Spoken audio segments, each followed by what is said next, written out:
Hello, and welcome to the Empowerography Podcast.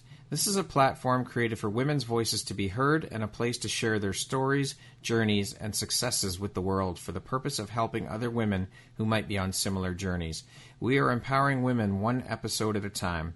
I'm your host, Brad Walsh, so kick back, grab one of your favorite beverages, and enjoy the stories.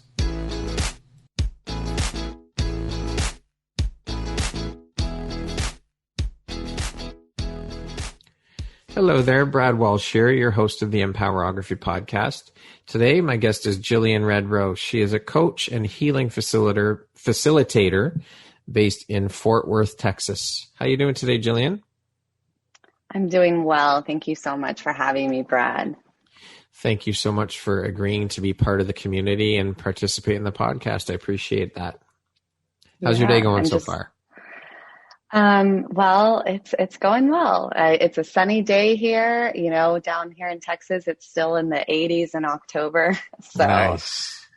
So yeah, we're doing well. Good. So as I mentioned, you are a coach who is all about helping women ditch dieting and helping heal their relationships with their bodies and themselves. How long have you been a coach? Not too long, although it feels like much longer. I took on my first client around just 1 year ago, so last October. Okay. Okay. Why did you decide to focus your coaching business on helping women heal their relationships with their bodies? And did this journey for you begin with your own personal struggles? Yes, absolutely. I chose to focus my business around this because I definitely have a very deep, strong personal connection with struggling to love my body, accept my body, and nourish her in the way that she deserves. I struggled with bulimia myself for 12 years, sprinkled with some, starvation, major restriction. Wow.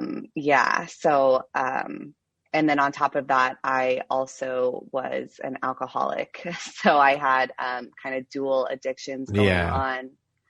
Yeah. Wow. Mm-hmm. And how long did your struggles last for? So I would say I was bulimic for 12 years. And it's such a long time when I think about it. So almost half my life. I'm 30 now, and it started when I was 15. And then with the alcoholism, that really lasted about 6 years. And it took me down some very dark roads, paired with my disordered eating. So, I'd say, definitely enough for a lifetime if you want my opinion on it. So yeah, I just have a really soft place in my heart, because what I always say is, and I'll preface with this, if you have any listeners that struggle with alcohol themselves, I also believe that there's a hereditary aspect to that. My father's an alcoholic. So I believe that was unavoidable, that aspect of my addiction. However, what it was and what my eating disorder is just a really massive way to disconnect from my body, to not heal, to not feel the pain, to not feel and process trauma. And so in my opinion, and with my experience, I went through AA and everything like that, there's a very high percentage of especially females that are struggling with eating disorders or disordered eating and alcohol abuse. So my business is centered around the food and body part, but I have had clients and I've had people meet with me who struggle with both. So the alcoholism was fueled by what you were dealing with your eating disorder then, basically? I would definitely say it poured gasoline on the fire. Yeah. What was the breaking point for you with your own personal story where you said to yourself, okay, I have to stop this and take care of me. I have to help start healing me. Yeah. It's a beautiful question. And, they always say there's a rock bottom. And Yeah. then my personal kind of motto with that for a while was like, oh, but I could always go lower. Like I'd hit rock bottom and then I'd be like, oh, a cellar. Like, let me go down there. Yeah. However, I will say, so I healed the alcohol part first. Okay. Just because I was going to jail, I was running my life. It was very, very obvious to the outside and to myself that this was running my life, right? Yeah. And so I did get into recovery from drinking in 2016. And, from the outside looking in, it's like, oh, Jillian's healing. She's getting her life together. I finally had a quote, big girl job. Mm-hmm. I had a healthy relationship. And every year I would go get a chip, like in AA, they give you a chip for sobriety. Mm-hmm. I would just cringe. I just died inside every time because I had this deep, dark secret, which was my eating disorder. Right. She was still there. That what I used to call it, the monster, was still there, alive and well, and I was hiding it. So here I am trying to live this honesty-based life and be authentic and be authentically happy. And that's just impossible when you are not truthful, when you're lying something, when you have a deep, dark secret, because, I logically understand I'm doing something wrong. I'm harming myself. But I truly never thought that I would heal that. And so after about 2.5 years of sobriety from alcohol, I had a major relapse, and I had to go into a medical detox. I didn't show up for work for 2 weeks. It was a big deal. And I'm sitting there in detox, and I'm like, oh my gosh, like what am I doing with my life? Yeah. All that guilt, all that shame. And what's funny was what we'll do with addiction, whether it's an eating disorder or a substance abuse problem, we will trick ourselves like it's not that, right? That's not really the problem. Alcohol is the problem. Right. But I think deep down I knew that me having this secret was a problem. And so right then and there, I was like, I've got to heal this. I have to never do this again. I'm giving myself all these rules and everything. And so I actually dove into podcasting and, well, not podcasting, but listening to podcasts. Yeah. Mm-hmm. And, this podcast, fell into my lap, and it was called Home. And it was 2 women who, were in recovery from drinking, and one was in recovery from bulimia. Okay. And listening to her talk about it, it just became very clear to me that this was the problem. Right. And I remember riding home from detox, and I just had this epiphany of who am I waiting for to come save me?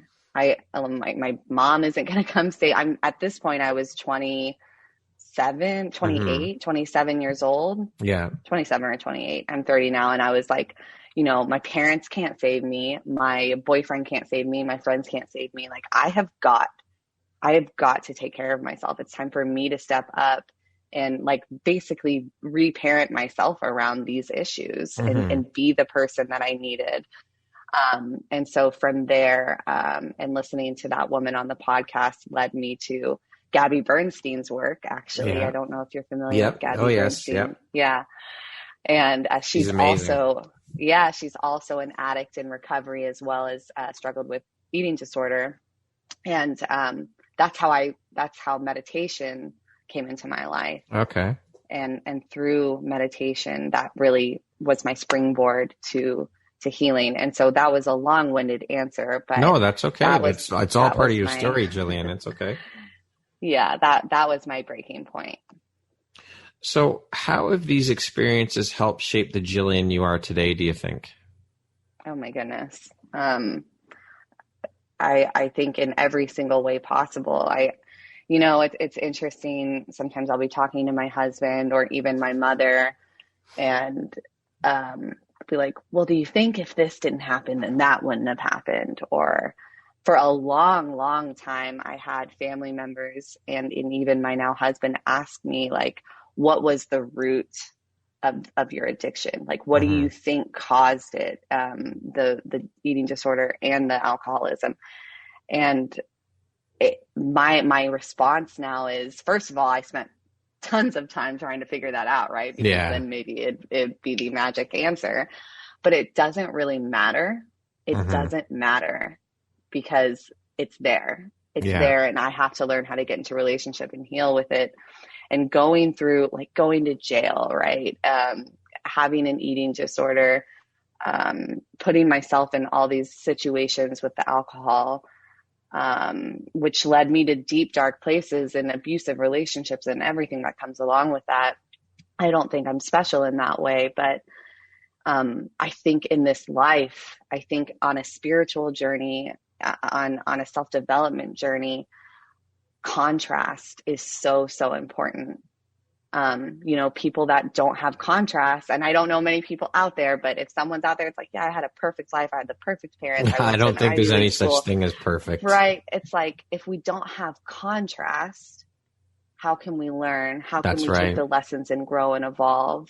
And so I absolutely believe that everything that I have gone through, whether I did it to myself or not, has absolutely shaped who I am today. And of course, I'm not done growing. So I'm grateful for all of it.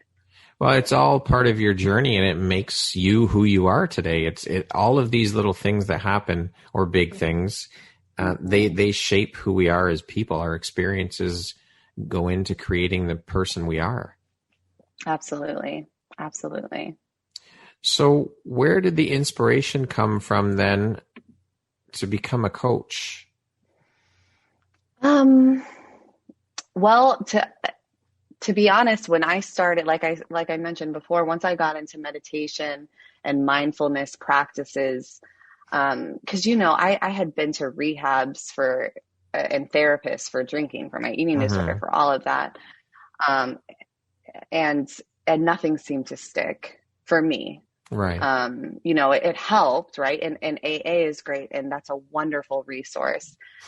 But there was still something deeper that I needed. And so once I dove into these practices and really started shifting and feeling that change and actually stopped restricting my food and being critical of myself, I had to tell you, Brad, like, I never thought that it would be possible for me to heal my eating disorder. I went to eating disorder therapist since I was a teenager. And I remember she told my mom, who then told me, that recovery from an eating disorder like this is not possible. You can manage it, but for you to think that your daughter is ever going to be in full recovery, like basically telling her not to think that, not to get her hopes up, because it's not possible. And so that kind of gave me, like, I was like, oh, okay, well, it's not possible. Like, fuck it. I was like, all right, whatever. Like, why am I even trying? Yeah. Of course, that was me. That was my teenage self and my addict also chiming in there. But I do not believe that is true to this day, because once I started to feel that shift, feel that change, and not obsess over my body, not obsess over what am I going to eat, not obsess over what size I wear or what the number on the scale is, and felt that freedom. And I always say this because I went to jail first time for 77 days, the second time for 6 months.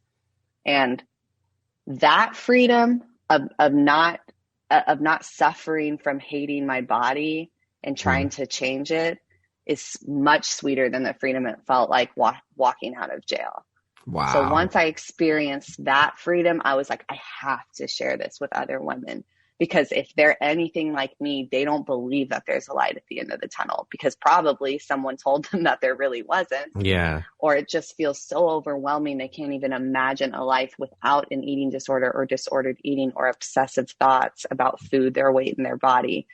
And that is a prison. That is a prison in itself. And so I knew right then, I'm like, I have to share this with other women. And so I invested in a training program that was 10 months and 400 hours long that specialized in changing the relationship between food and for women with food in their body, so that I could share this with other women that are struggling. That's amazing. Absolutely incredible.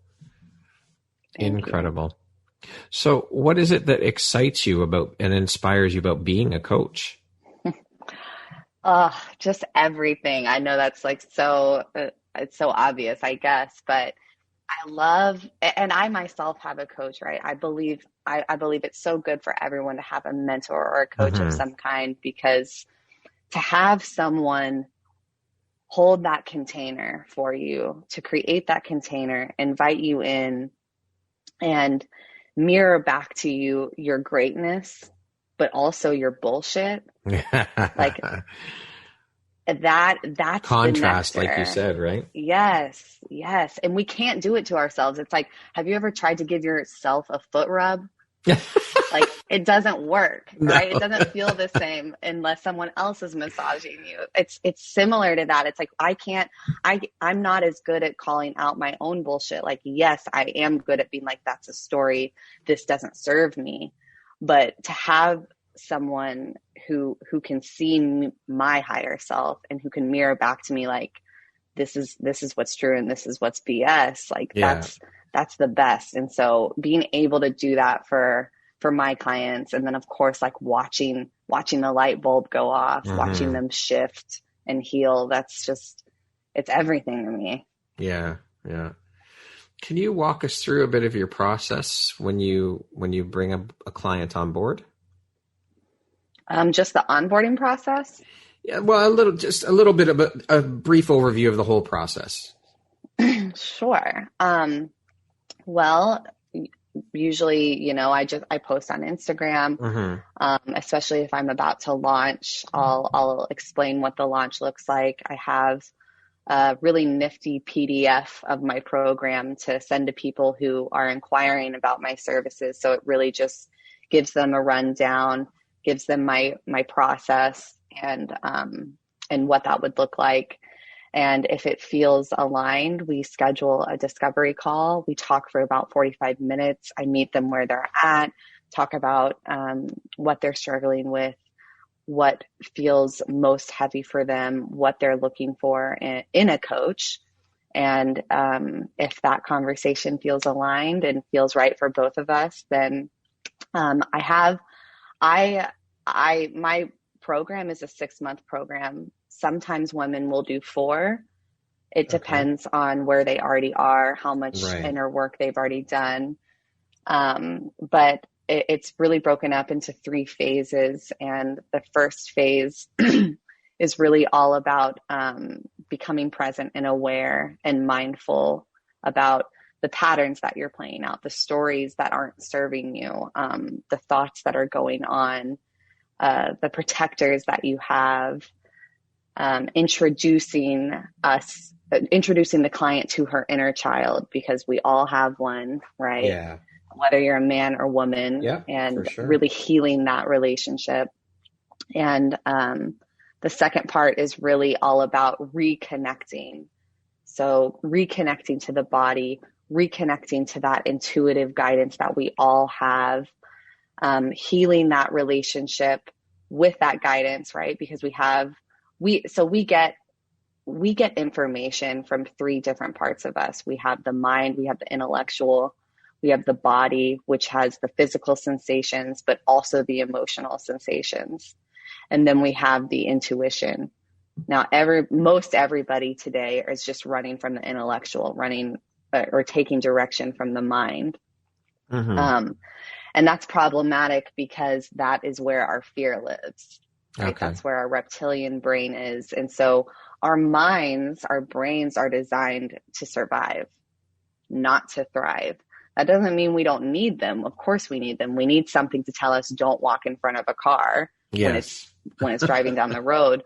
But it's geared, we're always on high alert. And so when we're just making decisions based from the mind, that's problematic, because whenever there's anything new, our mind will immediately interpret it as dangerous and cause fear.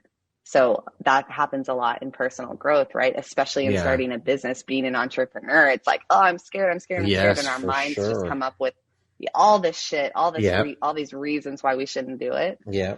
And then second to that is then the physical. It's how are we feeling? What are our emotions? And we forget about the intuition just because we've been disconnected for so long.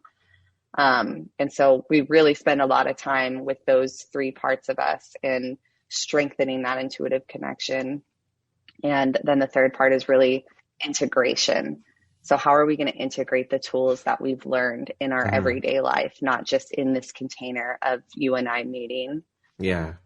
And so I meet with my clients once a week for 4 or 6 months, for an hour on Zoom. And then, they have full access to me through Voxer. They can voice memo me and do some on the spot coaching. And, after that, I guess, agreement or contract is finished, people can extend. I'm also just about to implement a membership for, what's the word I'm looking, like alumni. Yeah. So, with a Facebook group, and then we would have a group call once a week, and you can show up, ask me questions. We can talk about what's going on. But it would be a group setting. So it wouldn't, unless just one person shows up, then I guess it's another one-on-one. But, I'm about to create that and implement that as well. Good for you. That's awesome. Thank you. What is your 5-year plan, would you say, for your business? Where do you want to take things? Oh, it's so interesting to be so aware of my sensations right now as you ask me that. I get all excited and scared. That's good. That's good, though. Yeah. Well, definitely I will be doing this full time. As you know, I am not doing it full time quite yet. Yeah. So full time for sure. I would love if anything will ever go back to quote normal after COVID, I would love to host retreats. That is like where I see, that's just where my heart is. I would love to host retreats for women. I was actually also going to do an in-person breathwork training this year to become a certified breathwork facilitator. However, due to COVID, that hasn't happened. But when I can complete that, I also see myself bringing breath work and this work for free into jails and into rehabilitation centers. That is amazing. Yeah, I would love, love, love, love to do that. So that's definitely part of my plan. Good for you. Well, it shall be then. You'll make it happen. Yes, I will. That is awesome. I love it. Giving back. Absolutely. Now, I know you're a big advocate of self-love, body positivity, women's empowerment. Can you speak a bit about what those things mean to you on a personal level? Self-love, body positivity, and women's empowerment. Yeah, I mean, it's such a those are such charged words right now, right? And self-love, it's like, oh, what does that mean? And I think it is personal. I think it's personal for everybody. For me, it's really about filling my own self-love, like filling my own cup first so that I can be the best, sister, wife, coach, woman, friend, daughter, whatever that is for other people. You know, we spend so much time, especially with women and especially with mothers, just giving from an empty cup because self-love feels selfish. Yeah. And what I always say is self-love is self-honoring. It's not selfish. It's vital, right? And I'm sure you've heard this before, but like we've all seen the commercials when you get on a plane, like put on your own mask first before you help someone else. Yes.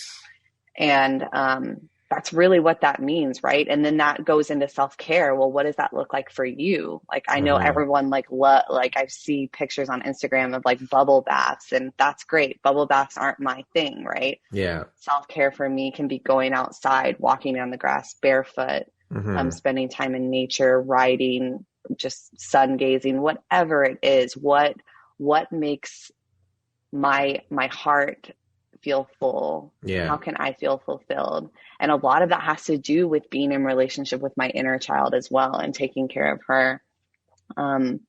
Body positivity, that's a really hyped up term right now. And there's just so much political and just social drama going on with that.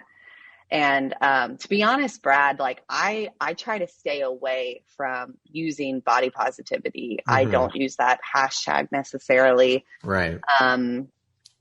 Because it creates so much, it evokes so much emotion for some people, and that's not necessarily my intention. But for me personally, to be body positive, I like to use the term body kindness more, or body I've never heard that one before. I like it. Yeah, because I have done some research, and the roots of body positivity was really for plus size women and men, and even marginalized people, to really create community and support and everything around that. And I fully support that. I just don't, I am a smaller bodied white woman. And I don't feel that it's my place to be a poster child for that movement. Although, I want to be an advocate, but I don't want to take the spot. I don't want to take the spotlight. Right. So body kindness for me is like body kindness, body acceptance. Those really turn me on personally, because we can't, first of all, it's, and I tell this to my clients all the time, like going from body hate to body love or body positivity, there's a whole space in between that. It doesn't happen overnight. We got to get to body neutrality, and we got to get to acceptance. Like if you want to, and the other thing about, here I go, but the other thing about body positivity is I found that, and I've read this as well, and I can totally see this, is it creates a lot of, and it's not on purpose, but it creates a lot of shame for women who are in larger bodies that don't want to be in larger bodies. So then they have, society and what we've known for the last several hundred, well, maybe not 100, but at least 50 or so years of, the toothpick woman being the ideal. We've got that coming at them with like, your body's not okay. And then you have the body positivity movement saying you should love your body how it is, blah, blah, blah. And that creates a lot of, it's like a double shame. It's like, oh, so I should, but I don't. And so I can sympathize with that. And, I say to my clients, if you want to walk this earth in a smaller body, that's fine. That's all fine and good. But we can't change what we don't accept. We can't transform from a space of resistance. And so if you want to lose weight, that's fine. But can you accept your body where she's at right now? Because no matter what, like, our bodies are always working for us. And even though we treat them like shit, they have our back. Like, our bodies will do what they need to do for us to survive. And that's a beautiful thing. And so starting with gratitude, what can we be grateful for with our body? Like, if you can walk and you have hands, that's something to be grateful for. For sure. Right. Not everybody has that. That's right. You're able-bodied. I mean, so starting with gratitude, shifting towards neutrality, because we're so much more than a body. We're so much more. And body love is important because it is our vehicle to roam this earth. It houses our souls, but we are more than a body. I mean, how much time did I spend obsessing over my body, and what could I have been doing with that time? Right. Yeah. And true. So that's the goal that's the goal for me. And then empowerment, women's empowerment. Yeah. Empowerment, empowerment in general is so important. I feel like today we live in a culture where we're so disempowered. Like there's so much victim mentality. We just give the power away. And another thing with the buzzwords, I can't stand it. And I don't know why I'm going to say this, but I feel called to say it, but I cannot stand it when coaches are like, I empower you to do this. My name's blah, blah, blah. I'm a coach and I empower women to feel whatever it is. Mm-hmm. Like, I don't empower anybody. I create the space so that they can understand and learn that they get to empower themselves. That's right. We cannot empower other people. It's us taking a responsibility to think critically for ourselves, to feel what needs to be felt, to process what needs to be processed. So empowerment is so, so important. And when you're living with an eating disorder or disordered eating or an addiction of any kind, and I say this from experience, every day you're giving your power up. You're disempowered every time that you do that. We're disempowered every time we just hop on the new diet or the fad diet or whatever it is. Yeah. Because we're not listening to our intuition. We're not taking direction from our deep inner knowing. And I mean, we could go off into women's empowerment when it comes to politics, but frankly, I'd rather not. But I think it's a wonderful thing. And the more I was thinking about this and I did a little bit of research, and it's just, no matter what, there's always like backlash, like to body positivity. Like there's just, no matter what new, well-meaning term or movement happens, there's backlash, and people perceive it in a different way. And, that's exhausting, but it's also a perfect example as to why we need to empower ourselves. For sure. To make the decision that's right for us, because not everybody's going to be happy. And one of the main driving points of my coaching is like, stop fucking trying to make everyone else happy. Yeah. You'll never do it. You can't. It's impossible to make everybody happy all the time. You just can't. Exactly. And so when we're spending all of our lives trying to people please or look a certain way or act a certain way or do whatever to make others happy, to achieve acceptance, I always say the love that we're most yearning for is our own. Like no one else can fill that hole. Nothing, no one else. No, that's right. Everything starts with the foundation of self. Everything comes back to self and starting at ground zero with you and self-love. That's where the whole thing starts. Everything comes from that. Yeah, I totally agree. So speaking of empowerment, what does that word mean to you? What is your definition of empowerment? Not necessarily women's empowerment, just the word empowerment. To me, it goes along with sovereignty. Okay. Just really like to empower myself is to give myself permission to seek out what's true and what's in the highest alignment for me. And then to resource the energy that I need to be able to take action from that place. Awesome. What do you think your unique skill set or superpower is that's helped you claw your way back and become successful in your journey? Unique skill set or superpower.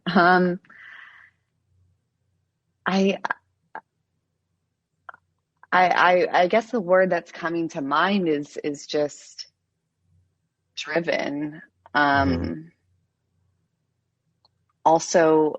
Also really empathy. I think that has helped me heal, but also has helped me so much as a coach to really be able to feel and understand what others feel like when they're in specific situations.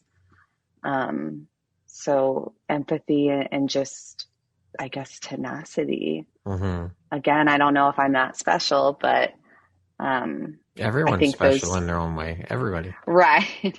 I think those two, I guess, character traits really, really support me in what I'm trying to do here. What makes you feel inspired or like your best self? Dancing. And I have never been a dancer. I wasn't a dancer growing up. I was a tomboy. Mm-hmm. But part of my own healing involved a lot of mindful movement and embodied movement. It really helps, literally get out of the mind and into the body, letting my body lead me.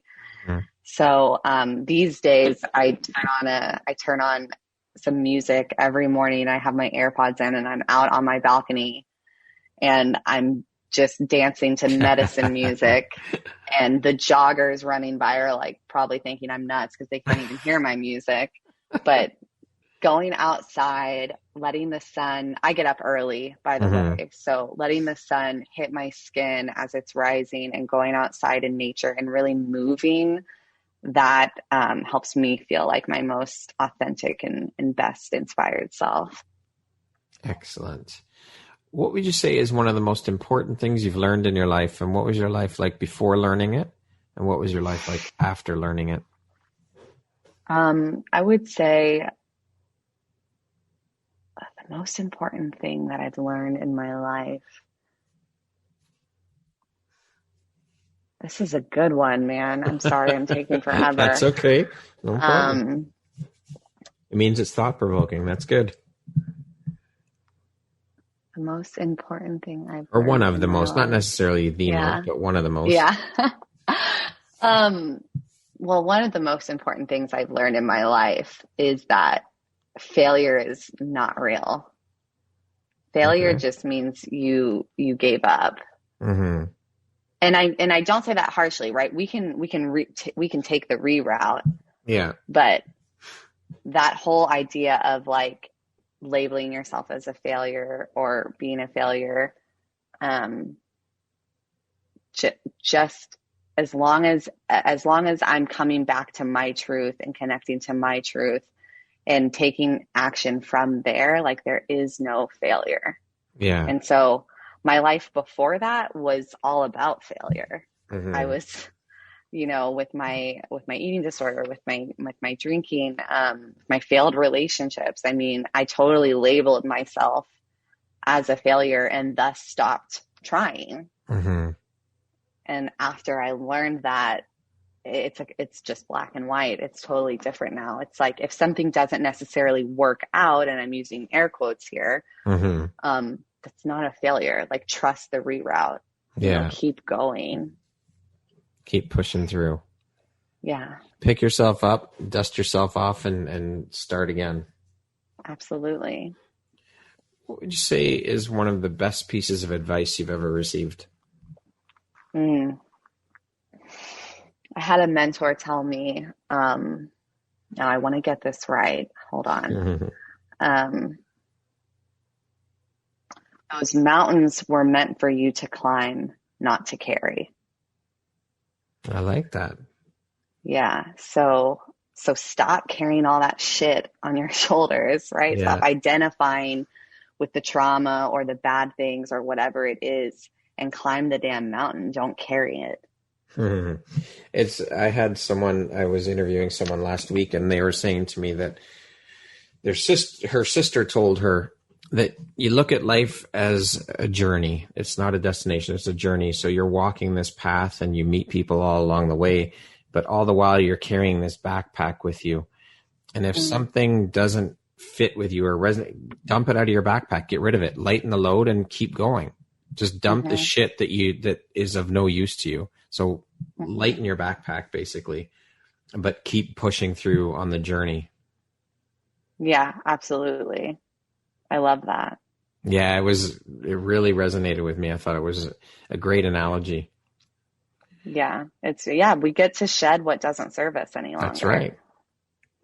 To date, what would you say is your biggest high or your greatest win? Oh man.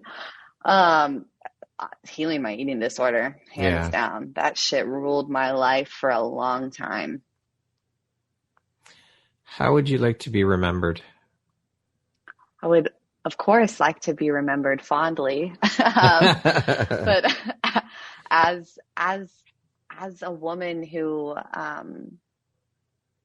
shared healing with other women, who brought women together, who created community, and just shared this healing work. How would you describe yourself in one word? I'm stuck between driven and a student. Yeah, I'm always learning. I don't want to ever be, quote, a master. Mm-hmm. I want to always be learning. But I also do believe I'm very, very driven, especially with this work. Well, I think those two go hand in hand, actually. You're driven to continue to keep learning. Absolutely. Absolutely. What are you most proud of? I'm most proud of my business right now, to be honest. Just a year ago, this was a dream. Mm-hmm. And I certainly thought it would take longer than it did. And so I'm just most proud of taking messy action. And I'm so proud of my clients. You should be proud. You took your dream and you made it a reality. Yeah, absolutely. There's a lot of people that stay stuck in fear and don't branch out and don't try making their dreams materialize. So it takes a lot of courage. It truly does, to be an entrepreneur. It takes a lot. Yeah, it's definitely not for the faint of heart. No, and it's not for everybody, because there's so much exterior noise and internal too. I think even bigger than the external noise and the shit from everybody else yipping in your ear. Mm-hmm. I think the biggest hurdle for us to overcome is ourselves, getting the fuck out of our own way, getting out of our own heads. That's the biggest problem, I think, for people, is they make excuses as to why they can't do it. Absolutely. I always say my everybody's biggest hurdle is themselves. Mine is myself, right? For sure. 100% agree with that. What makes you smile? I mean, honestly, like waking up. To be alive and to be living the life I am today. And let me just say for your listeners, I live in an apartment. I live in Fort Worth, Texas. Like, I have a early 2000 car. I'm no means like living the Hollywood, mansion life or anything like that. But just waking up and really probably just having my coffee and watching the sun come up, like that shake, it just gets me every time. Lights you up. Every time. Yeah. What is your personal motto? God, there's so many. I am being divinely guided. Early bird or night owl? Early. I am an early bird for sure. If you're writing your autobiography, what would the title be? I'm so glad you asked this question. I actually had this conversation a few months ago with my mom and my husband, and it would be called "At Least They Serve Hot Dogs in Hell." Do you want to know why? Yes, of course. That was going to be my next question. Okay, so if there's children listening, you might want to skip over this part. But so when I was incarcerated, mm-hmm. We get served this slop in jail, and one day, like, everyone was all excited because there were going to be hot dogs, which I thought was interesting. I was like, oh, okay. It's usually mush, but like, that's cool. And I, by no, like, when I was in jail, like, I really tried to keep my head down. Like, I didn't like to cause any problems, mm-hmm. I didn't want to get my ass kicked, anything mm-hmm. like that. So you get your tray and you're like, and they give you the tray of food. So like I Right. get my tray of food and there's like a hot dog, but it's all chopped up. Okay. And so I'm like, why is this? Because they gave us a bun too. And I'm like, Yeah. why is this hot dog chopped up? And another inmate looks over at me and they're like, duh, so you don't like play with it. Oh. And so it took me longer than it took you to understand. Because when I was like, that's the last thing you're thinking about in there, first of all. Yeah. And I lost my shit, Brad. I like threw my tray across the room. Oh. I was like, what the hell? Like, what is I had a breakdown basically, and they're like, are we going to need to, put you in the shoe? That's what they call it. Yeah. Put you in isolation. And I'm like, no, I'm fine. And I just had this total mental breakdown, but my family thinks that's a hilarious story. And It is. I should write a book about, my whole journey and talk about that. And so, yeah, that is what the title would be called. All right. They serve hot dogs in hell. They're chopped up, but they're there. All right. Well, now it makes sense. If you came with a warning label, what would it say? May spontaneously break out and dance. Love it. Yes. If you could teach the world one thing, what would that be? I love this question too. If I could teach the world one thing, it would be non-attachment. It is my experience that it's our attachments to things that cause so much suffering. Mm-hmm. And I don't just mean physical things. I'm not a monk. I like my physical things. Yeah. But attachments to outcomes, attachments to expectations, like in a healthy relationship, in my experience, it's like, let's let go of the attachments and just be. Mm-hmm. So non-attachment would be, okay. I think, a great thing. I like it. What is your most treasured possession and why? I had to think about this for a while. Because, I try to practice that non-attachment, Brad. Yes. But my most prized possession is a picture that's in a frame that I keep on my desk. And it's a picture of my best childhood friend, Evan, hugging my mom at my wedding, which happened last September, and he passed away that December. Oh, I'm sorry. He passed away from a drug overdose, and he was my brother. He was the only person that I called when I was in jail, by the way. He's the only person that would talk to me. Wow. So we had I don't think I'll ever have a friendship like that again, but we had a very close friendship since we were children. And, of course I miss him so much. I know he's passed on, but he's still with me. And so that's my most treasured possession. That's beautiful. Thank you. Would you rather be able to speak any language fluently or be able to speak to animals? To be honest, I think I would like to speak to animals. Me too, actually. Yeah, I thought about that. And I'm like, speaking Italian would be really cool, but like actually speaking to my dog would be the best. Yeah, I often sit there and wonder, what the hell goes through their mind? What are they thinking when they're looking at me? Oh, I know. I don't know if you've ever seen that movie Pets that they made. No, that's like I haven't. Literally where the pets talk to themselves about their humans. And I'm like, this would be so awesome if this is actually what's going on. Yeah. Would you rather be able to dance like Michael Jackson or sing like Freddie Mercury? Sing like Freddie Mercury. I love Freddie Mercury, and I watched Bohemian Rhapsody like 10 times. Incredible movie. Incredible. So good. Queen. I think that was the very News of the World was the very first album I ever got. Oh, really? Yeah, at 8 years old. Oh, that's amazing. Yeah, that was the very first album I ever got. Queen is so awesome. What gives you the motivation to keep going? Mm.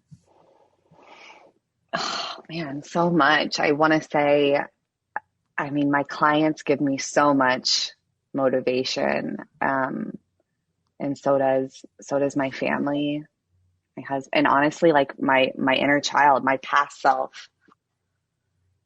Okay. So that was more than one, but That's a okay. lot. That's all right. If you could go back and give your younger self one piece of advice, what would that piece of advice be? To thine own self be true.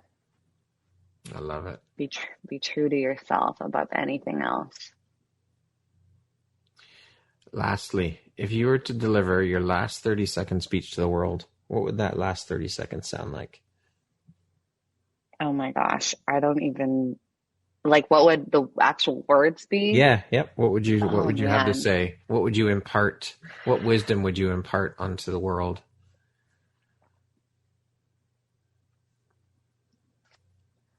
It would sound something like, so God, so many things running through my mind. I'm just going to rattle them Just off. spit them out, yeah. Yeah, comparison is a total waste of time. Being ready is a lie. Mm-hmm. Being ready to do the next thing is I a lie. agree 100%. Yeah, that doesn't exist. Struggle is a story. Struggle is something that we've been taught, and that's not actually how we're meant to live. We did not come to your soul. I always say this to all of my clients. Your soul did not choose this body, this journey to be on this earth and struggle that is, and suffer. That is not what we're here to do. And we are all connected. And the hate and all of that is just, that's a reflection that you need to go inwards. Mm-hmm. Awesome. And everybody is a teacher. That's another thing. Every sure. person is a teacher. For sure. Comparison is terrible. I mean, I just learned recently, at least for my business anyways, my photography business, that, and I would say in the last year and a half to 2 years, that stop fucking comparing your work to others and stop worrying about what other people are doing in their business. No one else is me. No one else can provide what I provide. No one else sees things the way I do. So just be authentic. You do you, and just go with that. That's it. Don't compare yourself, because it's a complete waste of time.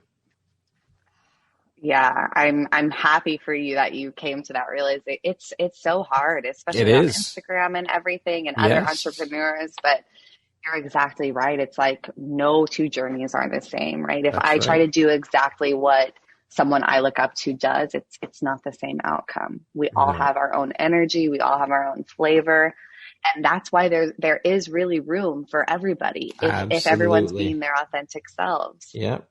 I mean, even with being a photographer, when I talked about it with people saying that's what I want to do, and people be like, well, there's so many of them out there. And if people listen to that shit all the time with regards to what they wanted, nobody would do anything. No one else is me. No one else is going to provide what I provide. There is room enough for everybody out there in business, whatever your business is, because no one else is you. That's so true. And but it's so really hard to reach that point. Yeah. Oh yeah. Because we have all the stories, we have all the conditioning around it. But like, as you know, I was just thinking how did I hire my wedding photographer or my boudoir photographer? Yeah. It was all the energy. It wasn't how many likes they had or how many followers they had or even how many testimonials they had. It was the energy that they gave out in their photography and with me talking to them. Right. And that's what's so awesome about it. Yeah, for sure. For sure. It's once you learn that lesson and break down that barrier, you're well on your way. But again, this is another roadblock that we put up for ourselves. Absolutely. Self-limiting beliefs. It's a terrible, terrible thing. But if you can get past that and overcome that, you're set. Absolutely. I totally agree. Jillian, thank you so much for taking the time to be here with me today and chat and share your story and your journey and your struggles. I truly, truly appreciate you taking the time to be here, and I appreciate you, and congratulations on all that you've overcome. And I wish you all the success in the world with your business. I'm sure you'll do amazing things to help other women who are going through similar struggles as you went through. So I applaud you for what you're doing, and I think it's amazing. And I just want you to know that I appreciate you. Oh, thank you so much. Well, my face hurts because I've been grinning this whole time, so I couldn't be more honored. That's awesome. And I'm glad to hear that. I appreciate it so much. Once again, my name is Brad Walsh, host of your Empowerography Podcast. My guest today has been Jillian Redrow. She is a coach and healing facilitator based in Fort Worth, Texas. Thank you so much, Jillian. I hope you have an awesome afternoon. You as well. Thank you.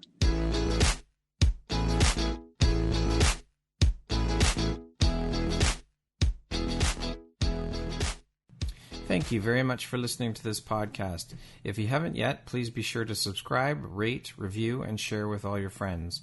You can find me at visuphoria.ca and follow me on Instagram at Empowerography Podcast and on Facebook at Empowerography. Please join me next time for another inspirational story from yet another amazing woman.